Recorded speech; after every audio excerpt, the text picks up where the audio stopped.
really nice of you, Al, to get everybody to shut up and look at me. That's hard for me. I am on cue. This thing here with Nick. This thing. Nick. It is plugged in. Well, that's not a problem. Exclusive. Well, all right. We're going to use, we'll work this another way. I am on cue. I have a real name.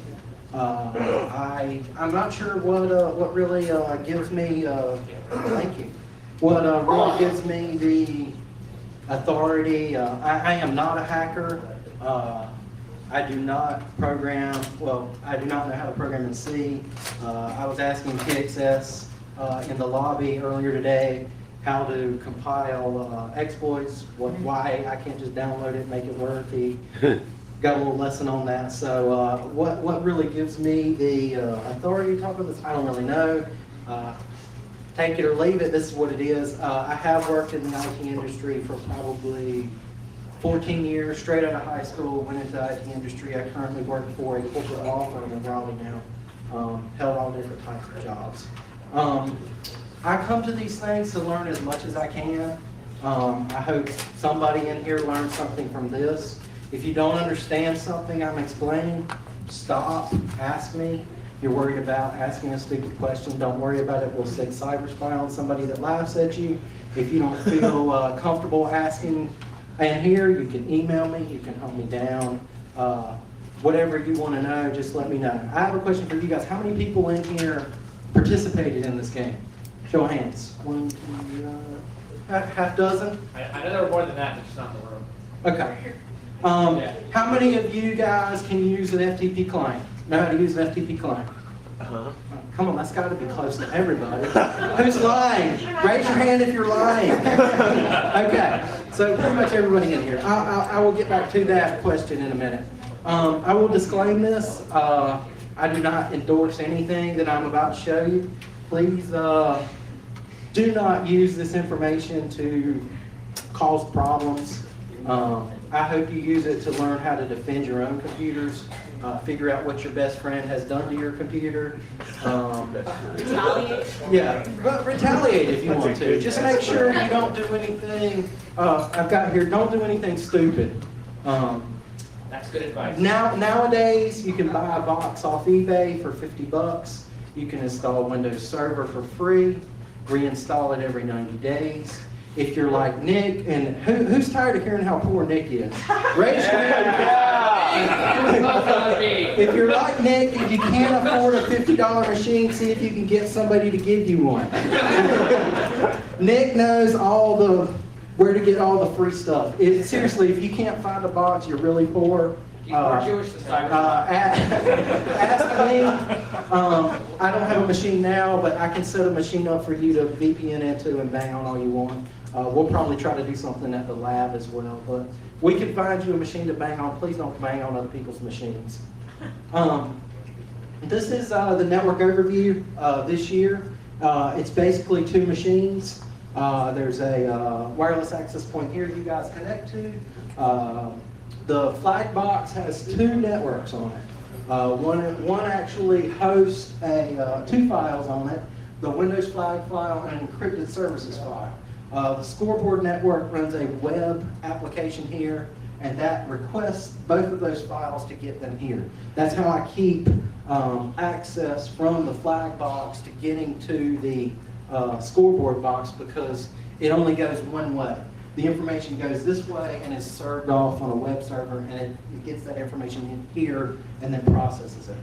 I apologize for you people in the back. This is really small. It's the best I can do to fit everything on here. This was last year. There were 2 flag boxes here. One of the different things besides that is we ran Honeywalls last year. Honeywall is a box that has 3 NICs in it. 2 of the NICs act as a layer 2 bridge. So when it comes in, traffic comes in one side, it gets logged and pushed right back out to the other side. The other NIC is for accessing a web client type thing. You can see packet dumps that it does. You can actually see processes or commands that we're typing in, which is pretty cool. It uses a program called Cevic. There's a server that runs on the Honeywell here. There's a client that runs on the flag box. The way it works is as it logs things, the client does a layer 2 broadcast. So there's no connection. It just broadcasts the stuff back here. That stuff is aggregated and you can actually search through it through using the web client. The firewalls are not firewalls. There was a router here. It's basically showing ACLs on the router, which ACL is like an access control list. It says certain ports are allowed certain ways. It basically enforced all the traffic rules so that you guys couldn't go from one network to another without making some sort of attack on this router here. The scoreboard up there, it would have been nice if there was a secure shell out to the internet here to actually get the score files up on a website, but that creates some problems in and of itself because there is only one internet network in this building, so all the traffic could get logged. There's a lot of things that could happen to break that. Somebody, instead of actually fixing the flag, will just fix the scores. Just bypass the flag altogether. Any questions about the network, how the network's set up? Raise your hand if you're listening. Okay. Yes. My hand was up, so I was Okay. listening. QR, you listening or you got a question? Did you have the image before on how it is this year too? Yeah, right here. All right. It's very simplified. There's only one flag box, the scoreboard box, no logging of anything in between the two. Okay. Same thing here. Here's the access point. Actually, access point here. Last year we had to do there was no wireless network, so that was incorporated into the capture the flag network. Sure. I know last year when we did, he said, well, it was always said that it's going to be put up on the web, the logs and stuff. Yeah, it never did. I got work to do. It never happened. I will tell you this. I will take this web page. I've seen people taking pictures of it, people asking for screenshots. I will put at the end of the day, before Wednesday of next week, it will be, if you went to this place, the ccgroup.org/CarolinaCon/CTF, if you will go there, there's a link for scores. I will have that up by Wednesday of next week. So people that want screenshots with their name, bragging rights, you can have it. You didn't have last year's too? No, the last year's boxes have already been wiped. Not even the names of who won? Ryan will take care of that for you. Yeah. I don't remember who won. I think Debug got it last year, and but I'm not sure who held it the longest. T-Croc was all over. T-Croc nailed it. You don't even have any. I mean, you have no chance against T-Croc. But the flag box. The flag box is a Windows 2000 machine. No updates applied. It runs IIS, which is a web server. It runs Microsoft FTP server, SMTP server, built into IIS. It also has cron. You can either use NNCron Lite or PyCron. Either one will work. It uses GNUPG and a bit GNUGP for encryption of the services file, so nobody can actually make changes to it as they see it on the host. Abyss is the web server that actually hosts the flag files and the encrypted services file. Cronjob runs a batch file called score.bat. It nmap scans itself. Those services I just named off, 80, 21, 25, 445, and outputs that to a score.txt. It goes through here, it encrypts it, it removes the scan it created, and then it moves the encrypted services file to the flag file host, which is C:/CTF. So that's how the scan happens, that's how it's encrypted, and then it's hosted on the Abyss web server on the scoreboard network side. Any questions on that? All right, this is the setup of the box. As I said, there's two networks. There's a CTF network, 192.168.0.2/24, which is the network that you guys saw. There's the scoreboard network, which is basically two machines hooked back to back over a crossover cable that goes and gets the flag file and encrypted services file on the web server. One of the things I did just to make it interesting, I wanted everybody to learn something. One of the things I did not know how to do before I started this process was set NTFS permissions from the command line. So to make it kind of interesting, when this first started, administrator couldn't write to the Windows flag file. There were several people saying, I see it, I can type it, but I can't change it. So hopefully somebody learned something from that. Also, I set up anonymous access to the flag file. All the people that raised their hand and said they could FTP, you had a chance at this game. Every person. Anonymous, login as anonymous, download the file, change it, re-upload it back up, and you had your chance. I wanted everybody to be able to play. I added this account. For some reason, the two cron applications will not write files unless a user is logged in. The PyCron actually has to have the console up before it will write those, like this file here. It would not write these files if the machine wasn't locked. And so the first thing somebody did was change this password and broke the application. That was one of the things that happened today. Yes, Vic? Did you close the contest before you started this talk? I'm sorry, because I was... Well, here's how I see it. The Alpha Red Hawkins guy, unless you can make 12 hours from somewhere else, he's got it. The way this was supposed, or on the link up there, in order to win, it was the person who held it the longest and kept the services up. So Alpha Red Hawkins. Suppose I hack your box and change those out. You could, but what you'd have to do is you'd have to go to this box here, compromise it. This is 2003 server, all patched up, so you're going to have to use a 0-day to get into this box to make the changes. How many you want to?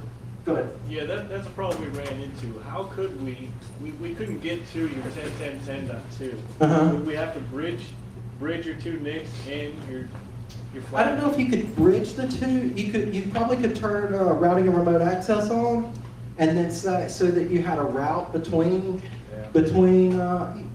Well, you know, if you were on this box here, you had access to the 1010, but there was a firewall on this box not hosting anything. I think the only thing that you could see from it was the 9999, which is the Abyss admin, and You disabled that. I made that so that you couldn't get on that. It only I think if you did 10.10.1:9999, you could get in, but you had to know the password. Right. Yeah, and I also made the wireless access point so it wouldn't host the admin for the access point on the wireless network to keep somebody from screwing with that. You know, you turn this stuff loose and everybody bangs on it any way they can. Any other questions? Yeah. When you get in with an exploit, how do you know what user permissions that you currently are using? There's a program called Who Am I? Who created the spool folder? It never worked. How come the Who Am I doesn't work? I don't know, it must have been broken. I found it on my thumb drive. I got a list of, or I had a whole folder full of Unix, ports from Unix to Windows. Yeah. And I just grabbed a whole bunch and TFTP'd them over. And I tried the Who Am I? I tried it too, And it didn't hung my work. shell up, I was like, oh, I better start that again. What I would do is Google Who Am I? Yeah, I forget it was for Unix, but when I ran it on there, it would say command. Maybe it was in It might not have been in your path. Or... Yeah, it was in he put his stuff in the C Windows 32 spool SP00L folder. I don't know if there was a problem with that compilation of that executable, or I don't know. The answer, I don't know how to do The that. file might just be corrupted. I'm pretty sure I ran it on a Windows box. And it did work maybe at one 2 years point? ago or so, and it worked. Okay. But I mean, it must. I don't know. Yeah, but they do make applications for that. Any other questions before we go on? Can I say something? Yeah, sure. Another way that you can tell sometimes, like the application that you're exploiting, a lot of times you'll get the permissions that application was running. So if you exploit an application that's running a system, then you have system rights. But if you exploit an application that's running its guest, then Yes. You don't really have anything. One thing I want to add, I'm glad that he's sharing, because if you have a question about why I did something a certain way, there's more than 7 ways to do something. I might have took a shortcut. You might know an even shorter cut. If you do know something, have a suggestion, please let me know, because I'm here to learn just like you guys are. This is the flag file. It was also posted on this how to play link. Basically, you fill 3 things in. They're delimited with these funky symbols. The first one is the name, delimited by 2 ampersands. The second one is message brag, whatever you want to put in there. The last one is if you want to say I used SMB to get in. I mean, anything you want to put in there. Second part of the flag file pretty much gives you a little bit of rules. Always spell your name the same. That's how I keep track of the time that you've owned it. So if you say Hacker1 and then you call it Hacker2, they're 2 completely different names, even though they're one. That kind of makes sense in and of itself. This application is written in Cold Fusion. Why Cold Fusion? I was forced to learn it for work. It grew on me. At first I didn't like it, but it's what I know. I can code in it pretty fast. One of the things is Cold Fusion uses pound signs as you double pound something or around something, it evaluates that variable and puts whatever that variable is into the page. Yes? So, can you go back one? Sure. Right, so you can put arbitrary strings inside those ampersand percent. Yes. Carrots. Yes. So what's stopping us from putting like JavaScript that's going to rewrite the page up on the wall there to Absolutely nothing. Okay. Absolutely So are you nothing. sure if he actually has it for 12 hours? How do you know he hasn't done that? It was 12 hours. I know. Leave it to the smart people in the back to make me look like a fool. I'm teasing you. I'm teasing you. You're absolutely, that goes with Vic's talk about, what was it, Vic, you were talking about last night? The input validation? Oh, yeah. You should definitely be validating this. I wrote this code very quickly. Anybody who knows me that called me on the phone and said, what are you doing? I'm working on capture the flag. 20 days straight is when I first started on this with the modifying of the application from last year and this talk. So it was done fairly quickly. If it was broken, the fix was get it working, however it worked. If it worked, it worked. That was fine. There wasn't a whole lot of thought about, but there probably should have been knowing the crowd that this application was going to. So. But the fact that you put it together is awesome. I mean, you know, the work is appreciated. Yeah. It was a great addition to the con. I was just simply pointing out. He's just a smart ass. No, he's not. That's exactly what I wanted. I wanted to. That's what I want to know. What can I do next year to make this better so that you can help me keep that guy over there in bounds? Yes, you. Yeah, I want to see brother glad with brother. That'd be awesome. All right, so back to let's not get off track here because there's 97 slides in this, so I'm gonna. What? A lot of it's a lot of pictures, but I'm not gonna hold you here forever. Basically, there's some other rules. One, make sure you do everything. Don't delete the directions. Somebody deleted the, Randy? Somebody deleted. He's joking. He's joking. Is that 30 minutes? Is Is that 30 minutes already? All right. Huh? All right. The scoring application. Scoring application runs on Windows 2003. It's patched. It has IES. It has Cold Fusion. Cold Fusion, think of it as PHP. There's a cron job that runs on it that decrypts the encrypted services file. The application that I wrote, it's using a Fusebox methodology, which is, binary cloud. Anybody heard of those? It's just a way of programming your code that you just stick with the same thing and you don't have to think about how to do something. It's just like a programming standard. GNU for decrypting the file, access for making changes when somebody screws something up here today. Application works by doing a meta refresh every 60 seconds. So this page, you'll see it refresh every 60 seconds. That's how it actually runs and updates the database. The first thing it does is it gets a copy of the flag file that's encrypted. Next, it scores the current flag holder by adding a minute to their time. This is incorrect. I looked at the code earlier. It actually goes in and has the last time that person went through this iteration of the refresh, so that if this goes down, something happens, and I turn it back on 5 minutes later, they will get credit for the 5 minutes. It's not 1 minute for every refresh, so that is not exactly correct. The next thing it does is it decrypts the encrypted services. Then it gets a list of the totals of this is the list of everybody at the bottom. It also parses the services and loads them up into variables so it can be displayed. And finally, it displays all the information that is gathered, and then it repeats.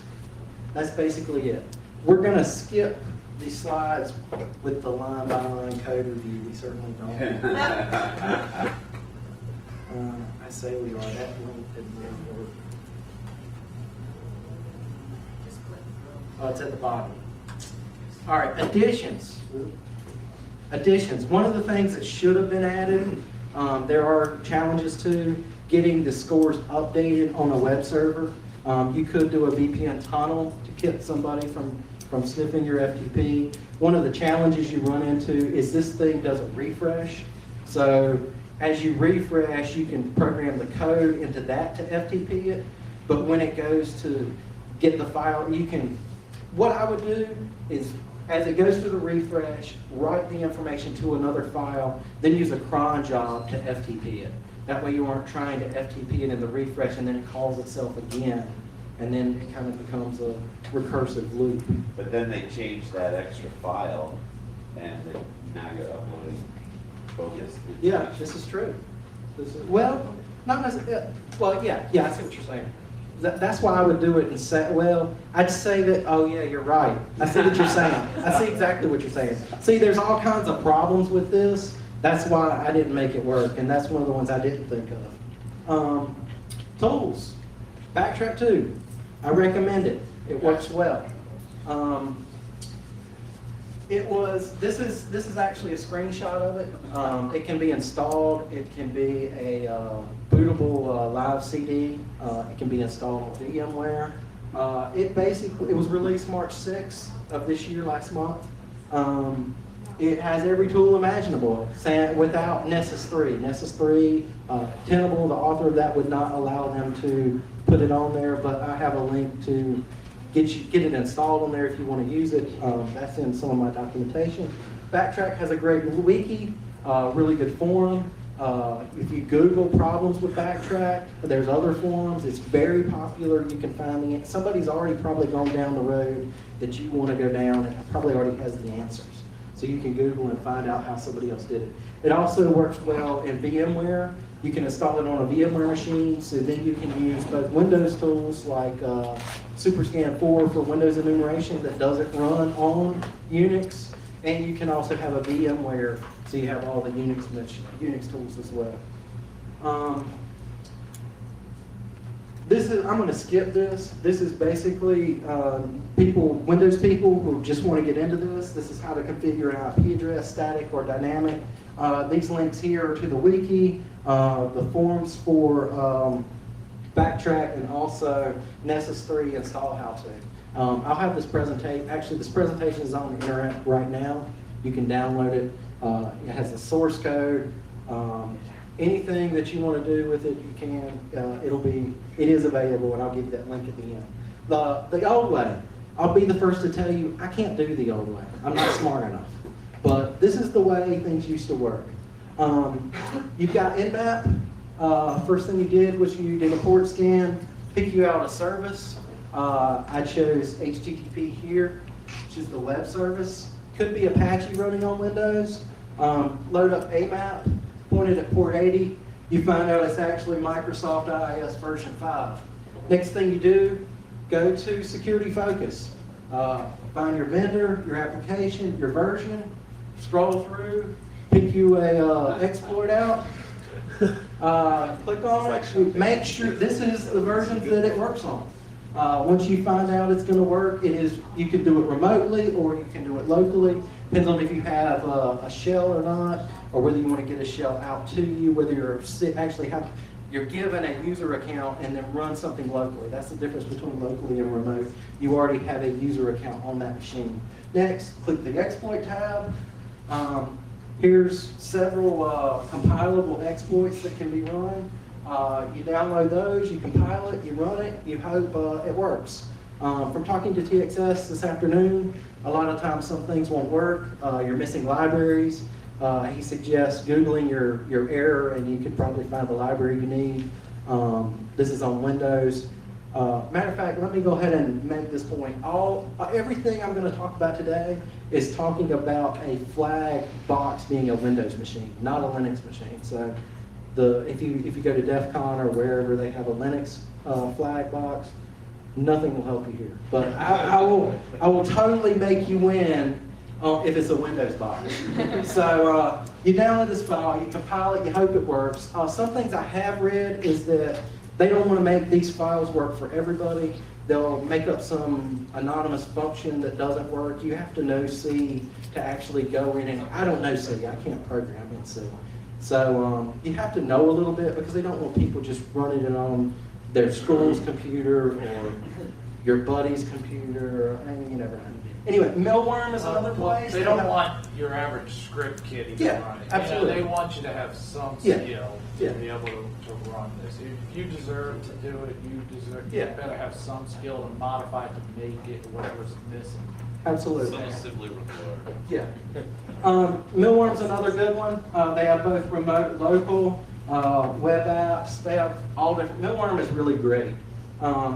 Go find your remote exploit, pick you one out, click on the link, grab your file, compile it, run it, hope it works. If not, repeat the process. Hopefully you'll find one.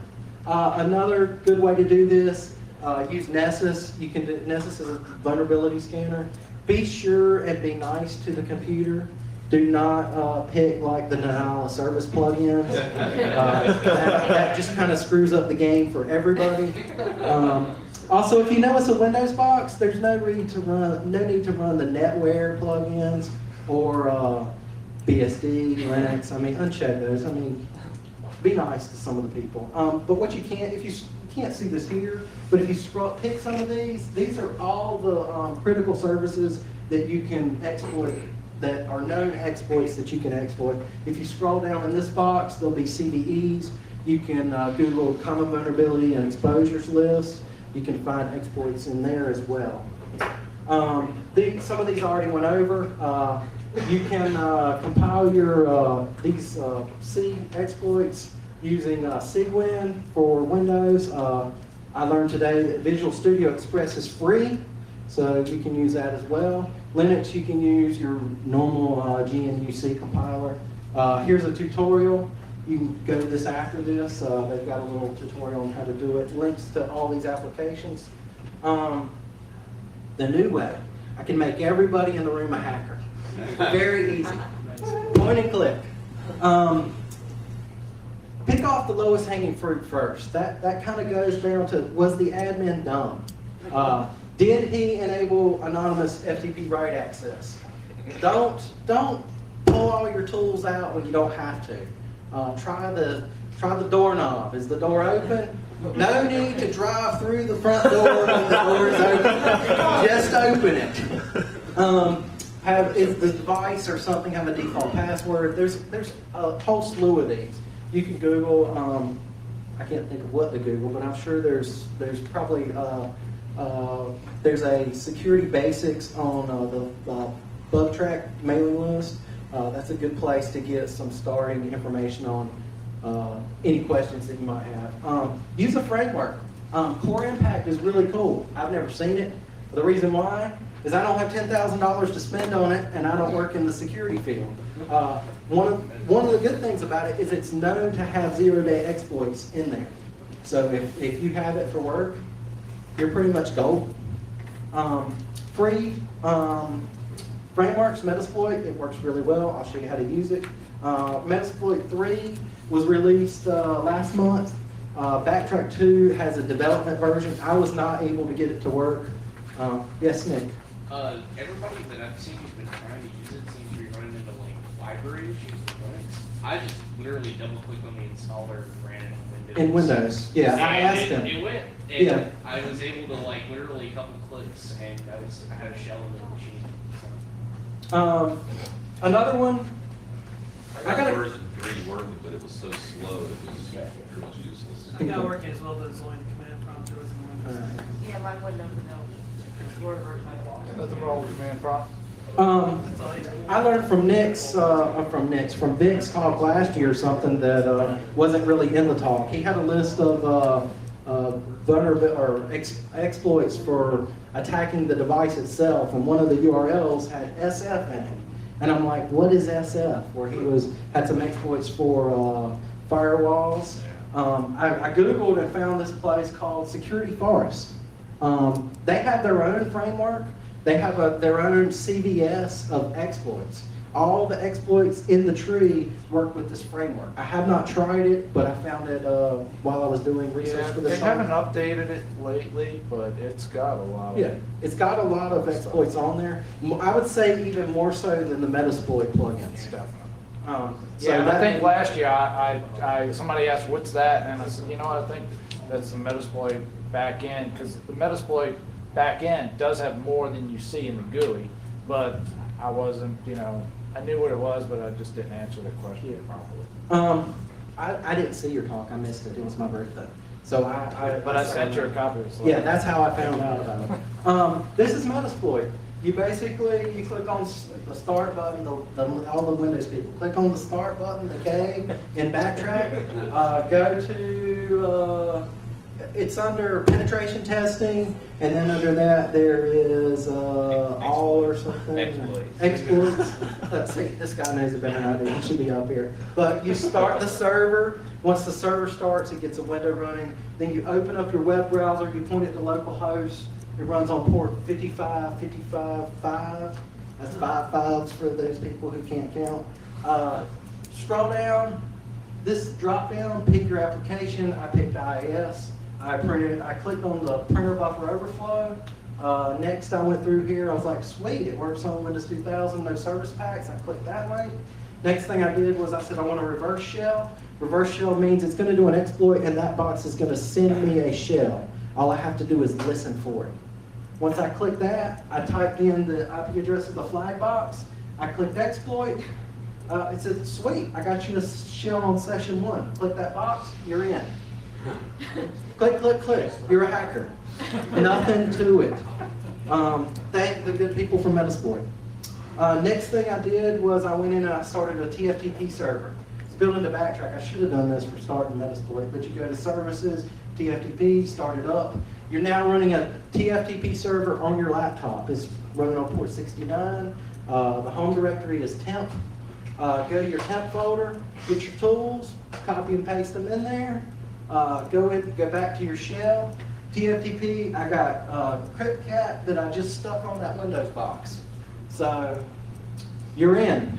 So now what? Anything you want. Who's gonna tell me how to win? What's the first thing you're gonna do once you're in? Cyberspy. Once you're in, the first thing you do is keep others out, so you can do what you gotta do. All right, that would be number 1.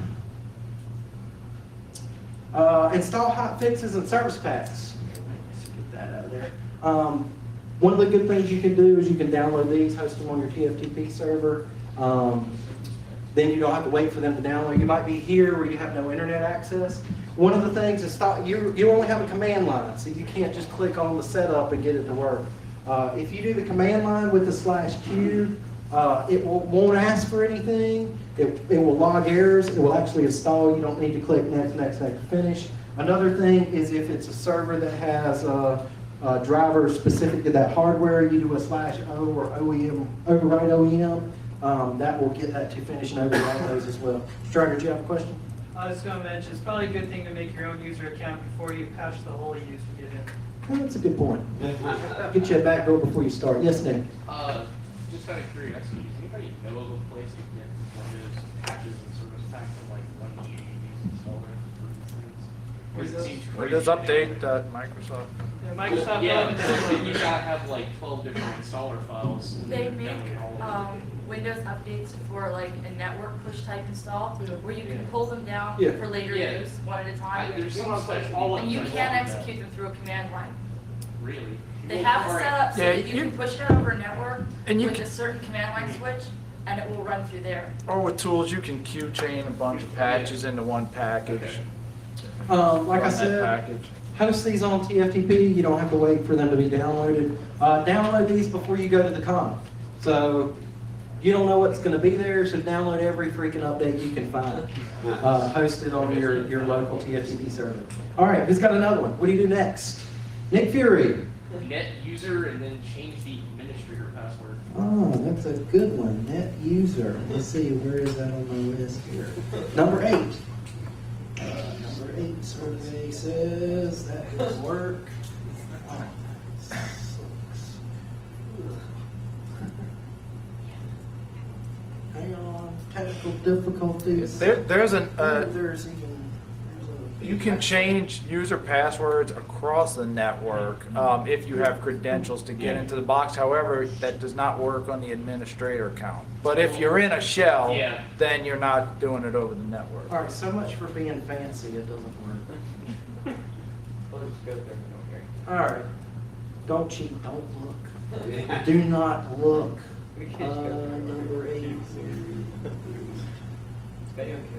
All right, tell you what. Since this is kind of screwed up and doesn't work, even though I did test it several times, we'll go through these in order. I know it sucks, That but works. No.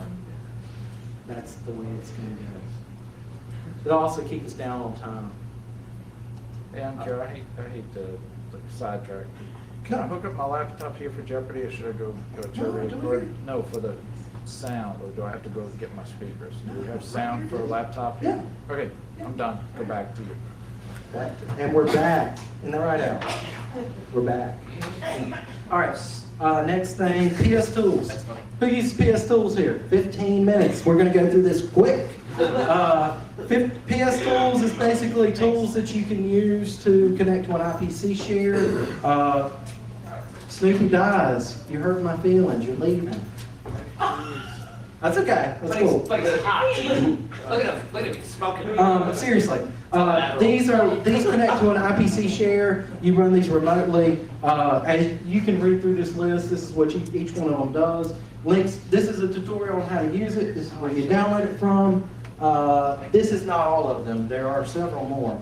The bad thing about them is they send everything in plain text. So when you use them, somebody's going to know that you're using them. Yes. One thing that, like, I use PS exec locally because if you use a run as command, I have issues with the password prompt getting shuffled across. So PS exec works really good locally because you can specify running as somebody else in that password right now. I was wondering why you had them there because I was like, these are remote tools. Why has he got these on the local side? So that's a good point. I'm glad you said that. Stop unneeded services. There's a sc.exe, which is part of the resource kit, Windows resource kit. You can create start, stop, query, delete services. Go through and delete all the ones that you don't need. Make sure you Make sure you don't turn off the ones that are required to keep the system running. Exactly. There's about 10 I think CyberSpy, no. Strider did a kill star.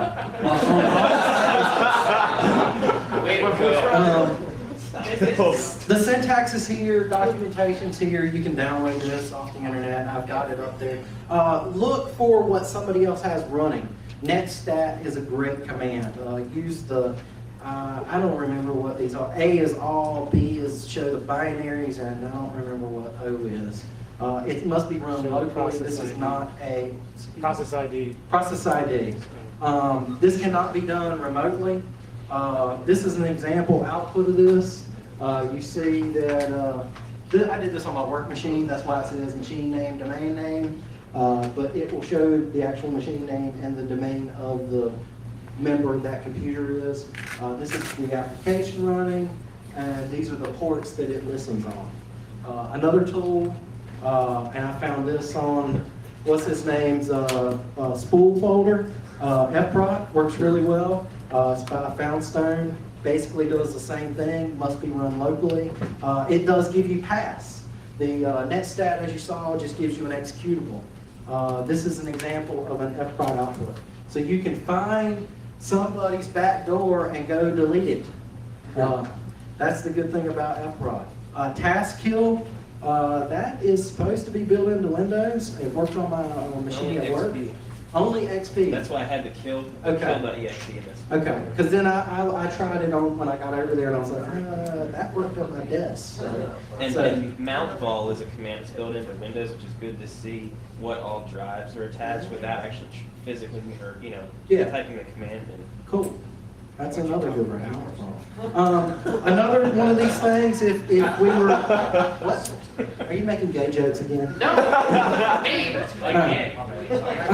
don't think they ever The stop. other thing on the 4x4 list, reverse shell. Anybody in here not know what a reverse shell is? And it's okay to raise your hand. Reverse, not know what a, okay. Reverse shell, remember when we went into the Metasploit and we said reverse shell? That says, I want to start something and send it out. So I'm going to find a command prompt and put it on a port. The only thing you got to do is know what port it is and you connect to it and you're in. That's pretty much a reverse shell. Can be completed with, you can tunnel a reverse shell with secure shell, netcat, cryptcat. If you do use cryptcat, be sure you change the Metallica. Is it Metallica?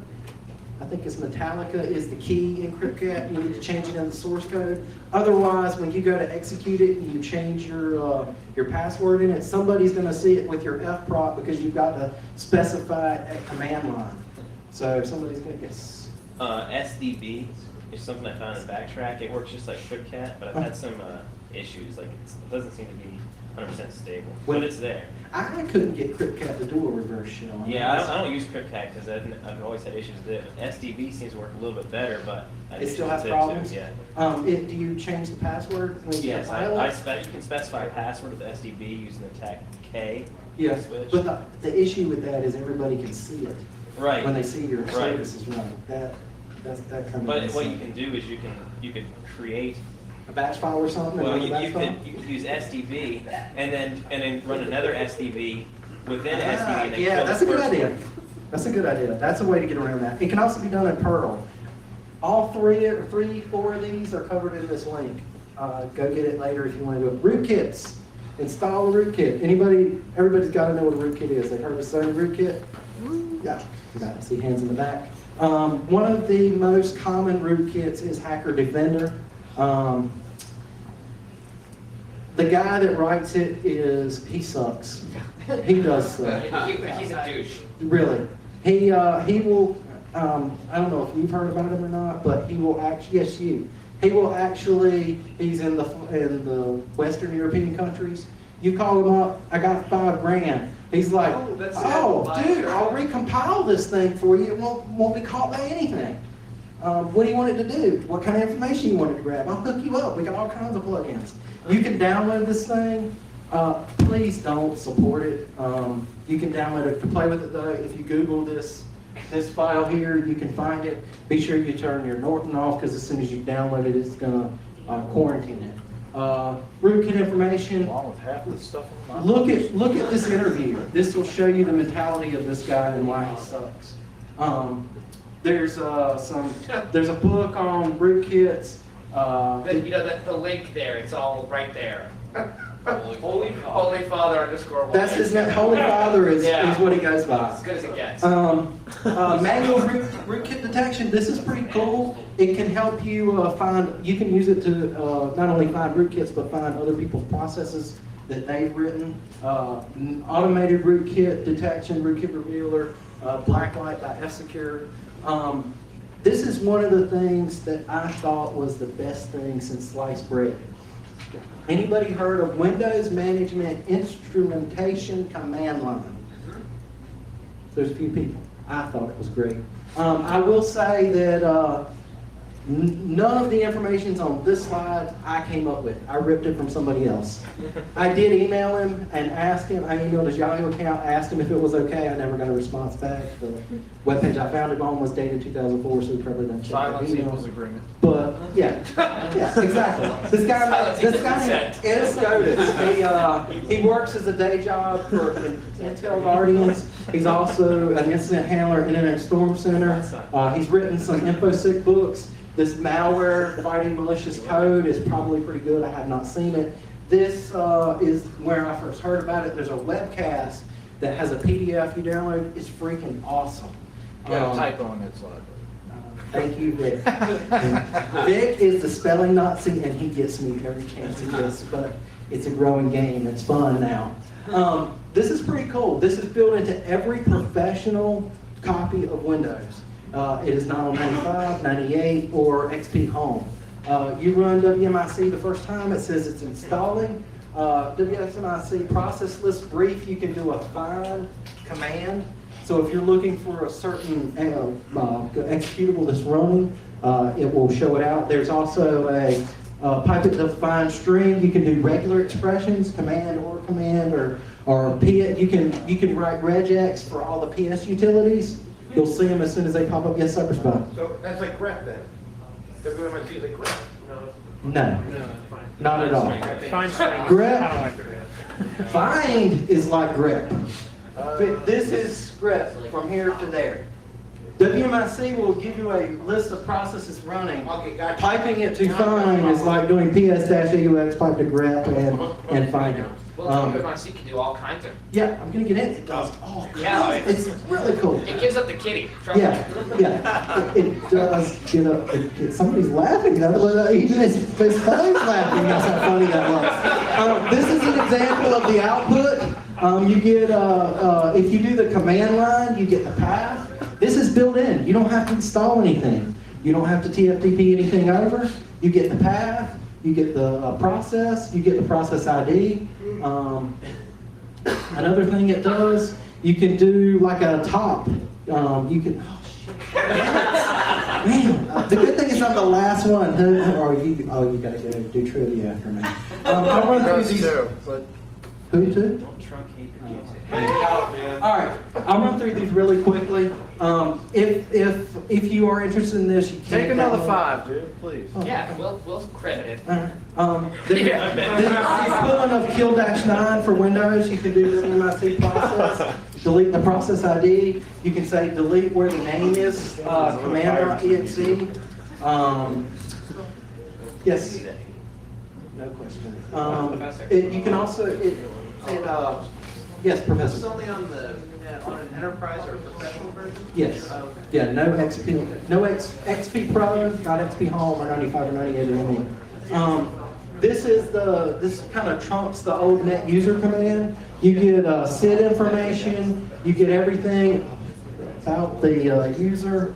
Ignore that username, it's one of the ones we use at work. This is pretty cool. You want to know what hotfix is? What service packs are installed on the box? Holy crap. WMIC QFE dumps out everything that's on there. You want to test your service pack after you've done the quiet to see if it actually did take. It'll show up. How about everything that's started up? Somebody's backdoored up your registry, your start prompt, your start menu item, even the win.ini file. Some people can hide stuff in there from the old Windows 95. It still does work. This will show you everything that starts up, and that's an example of that. You get help. It kind of uses query commands, kind of like SQL. The help sucks. That's why I recommend the webcast. Another thing, this is good. I thought this was great until I started Googling for myself. SCOTUS says that these are not sent in plain text. You can actually run these on a remote machine. So once you get some type of admin share access, you can actually run these on a remote machine. He says they're not sent in plain text, so I did find some Googling that conflicted that information. Nick, number 8, this is you. This is the one I was trying to get to. Create user. Net user, create your user, your password, add. Next thing you want to do, add that user to the local administrator groups. You can delete other people's users that they've added. That's always fun. Definitely doing that. Yeah, Nick changed my CTF admin account, and I was like, you broke my thing. Another good one. Yeah, that's fine. Another one, you share the flag file. Then all you got to do is open it up on your computer, make any changes you want to it. No problem. A tip for did anybody crack passwords? Well, I wasn't able to finish, but that was the first thing I Did you get any part of passwords? Yeah, I got the last 3 characters. It was 10 characters long. I think the last 3 On what? characters. Administrator? The administrator. What about the CTF admin? Oh, I didn't try that one. Administrator, password for administrator. The administrator password was nc2600.com was the administrator password. The CTF admin password, it had a form feed character, which is high ASCII. You got to do hold down all 255 on the number pad. So when if you did crack, I don't think it'll find high ASCII, but if it does, it shows up as a space. Oh, really? I have So- a program that will do high ASCII characters, except the amount of time, if I have more characters, I feed it over 5. It gives me a time expected for the password to crack, and I've seen it go up to 3 and 4 centuries. Of course. Yeah, 255 is the last one. Well, your tip for passwords, you're a high ASCII character. Tip for Yeah, passwords, make them more than 14 characters so yeah. it doesn't store the landman hash in 2 7-character chunks. Yeah. That's It'll another store good no point. value, and then you actually have to There was a crack spelling error a physical last character. There's a spelling error here last Thank you. Anybody want to point out spelling errors? I will send it out beforehand. If anybody knows, Rick, make sure that I spell correctly. So if you're on the Spelling error in phone, that one too. it's okay. I do not spell, I don't write, I do computers. I'm on and off, there's no... Anyway, You have done a beautiful yeah, job. that's so nice of you. We're getting off topic here. Extracting the SAM, I saw, did you use PD dump 4? I used PWM 4, but I never really used 6. I found this. This says that, thank you, Vic. This says that PW dump doesn't work very well when antivirus is installed. And this program will actually do the same thing as PW dump. It will get the cache credentials that are in there. It will also, it doesn't care if syskey is on it or not, just dumps it down anyway. Yes, T-Croc? PW dump bypass a lot of problems with antivirus. Just break open an hex editor, search for the string PW dump, and change it. It's that simple. That's a good tip. Thank you, I T-Croc. won't tell you which one in particular to work on, Because you work there? but that's what we do. To be able to use it at work? That's a good tip. Once you extract this, you can crack this with several things. They know the semantic no longer makes law crack. Life cycle, let's go. But if you really want a copy, go to Fidor's 100 Tools. He says you might need loft crack, so you'll have to search for it, and there's a hot link. And then he says if you really want to use it, you're going to need a crack, and there's a hot link on that as well. So you can still get it. It's very easy to obtain. Offcrack uses rainbow tables if you've already gotten them. ShmooCon, as much as Al hates them, they did give out all their free landman hashes. They're not free. You paid $365. No, you download them. They hosted it on torrent. Good. Yeah, there's like I gave away DVDs at Festivus. That's right. What was that guy? The real skinny guy. His wife, his family got him. His girlfriend got him. Was like, "What are these?" And he looks at them, and I see him tucking it into his shirt because it was you could trade if you wanted those. So he was trying to hide them. So he liked them as well. Accessing the flag box through a GUI. I had terminal services running. You could actually get a GUI to run Windows Update. Another cool thing I found, this link at the bottom tells you how to install VNC from a remote machine using PS-exec. What you basically do, you install it on one machine, you export, 5 minutes again, you export the registry keys that have all the setup information, you move the stuff over and you do a regedit E for import or something like that. And it basically inputs that information, and you can do it without a GUI, which is pretty cool. You want to really screw with somebody? Let's say they're on, this has access to the internet. You want to stop people from downloading? Go in and change the DNS server. They can no longer convert numbers into numbers. That's always fun to do. Edit the host file. A lot of malware does this. I found somebody brought me their machine last week. It was like a case study. Never actually seen one because I don't get malware. But they go in and they'll say your local host is semantic. So when you go to update your antivirus, it goes, oh wait, it's right here. I'm hosting it. And then there's no web server on your computer and you can't get any more updates. That's always fun. That's how the Windows genuine authentication crack works now. Oh really? That's pretty cool. So they host the information. That's all you need. have to do? Yeah, that's pretty cool. Log all traffic. This is for all the people that run PS Exec. What I would do is go through and pre-write some filters for all the tools that you know, send all the information in plain text, turn those filters on in Wireshark, let it run, all your information will just pop in. If you need an account, somebody's already created, they're using it, you'll have it. Automation, Nick did this. When Nick got in, he created a batch file that had a label at the top, then it said, copy this flag file I created, and then at the bottom it said, go to the label at the top. Then he ran it. So this file... It started off as actually a 10-second delay between copies, and somebody else got hold of it and changed it to say, like 5 seconds, something like and they changed it again, and I changed it to 0.1, so... When he got it... Fucking hacking brinksmanship. When he got it, I was like, dude, don't pay my CPU now. You're going to make it a couple of the last ones, Tap the application itself, Strider ended up doing this. He edited my score file and put in his copy my template file over top of the flag file. So you would have to, my cron job runs this score to do the port scan. Another thing you could have done is brimmed out this port scan and then just say, create a text file that said everything was up. And then just host it there. Say copy this and then it encrypts your file that you created. Last thing is, and Al alluded to this when we first announced it, make sure all your services are up. You can disable the services. All it does is a port scan to find out something's answering. You can do this with Netcat, it's shell scripts. Cygwin, I had to do this with Cygwin. I could not get a while statement to keep something up. So this goes like this. You create 4 shell accounts, one for each one of those ports. You do a while true, netcat listen on port 80 done. I could not get this to work in Windows. I had to use Cygwin to actually work, even though I had netcat for Windows.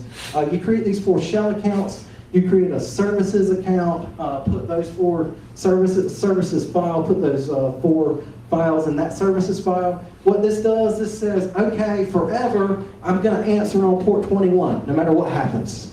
Edit your Cygwin.bat, append the services.sh, so every time Cygwin starts, you're going to be listening on those 4 services. That cuts out all the IAS exploits, all the FTP, time's up. I am at the very end. This is my best tip. I can make you win in 2 commands. I was looking for a way to reboot a machine, and I came across this tool called DevCon. I've never heard about it. It is a command line utility for manipulating device manager. One thing that I wanted to do was, you can do DevCon reboot. Okay, that's cool. I got digging deeper. I found out you can use DevCon, find everything on the PCI bus. So once you're in, you FTP, you start your TFTP server, you get the flag, you change it, you put your flag up. The next thing you do is you run these 2 commands. You find all the stuff on the PCI bus. This lists out, this is just one thing I found. This shows the network card. Next thing you do, go in, put your flag file back up there after you've identified the NIC. Now on this flag box, there's going to be 2 NICs.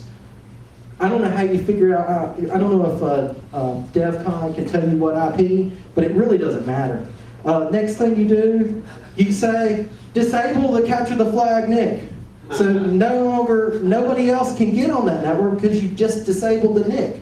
You've gone in here, as soon as you got your secure shell, it's going to drop. If it doesn't drop, you disable the scoreboard network. So all you gotta do, reverse this, enable, go back to the other network card, disable it, your flag falls up there. This network going into the access point is no longer working, so you're in. How is that cheating? That's DOSing it. The services will stay up. You saw it. Everybody else. You know what? How firm were the rules in this Not contest? very. I was trying to hop into the dot too. Well, of course. Like, you're gonna bang on every part you can find. One way to mitigate this, there is a way to mitigate this. Start the scanning so that it scans the other way. It checks the 192 address to make sure it's up. There are mitigations to this, but I wrote this so that everybody would have a chance. You could bend the rules any way you wanted to without breaking them. Your reverse show drops, blah, blah, blah. This is something that I found out with the permissions. CACLS, never heard of it until I did some research. This is how you set permissions from command line. So, yeah. That will prompt you for a password, and you might have issues with that if you have a remote shell. We were talking about a Windows port of CHO, whatnot, so that, I don't know, I haven't played with that, but that might be something you want to It look does at. work. I was able to get it to work and not have a password. It might have been because you were in a system or something. That's the Yeah, only thing I maybe. could think of. I was helping Strider because he's like, I can't write to it. And I was like, here, try this command. And one of the things we got was, our PC server is busy. So somebody's obviously doing something. Questions? Any questions? We've had some questions while we've gone through. Yes, Strider. One thing that annoyed me with him. That's he not had a question. It's coming. It's a comment, but he had a bash file on his system with the trivial file transfer that kept sending the file. And since he was constantly sending it, It it was was- always locked. No right So nobody access. could- Right. That's another way, or that's another good way. Oh, don't whine because he beat you. Any other questions? Yes, Alex. How do you say that you're not a hacker? Exactly. Program and write exploits. You're totally right.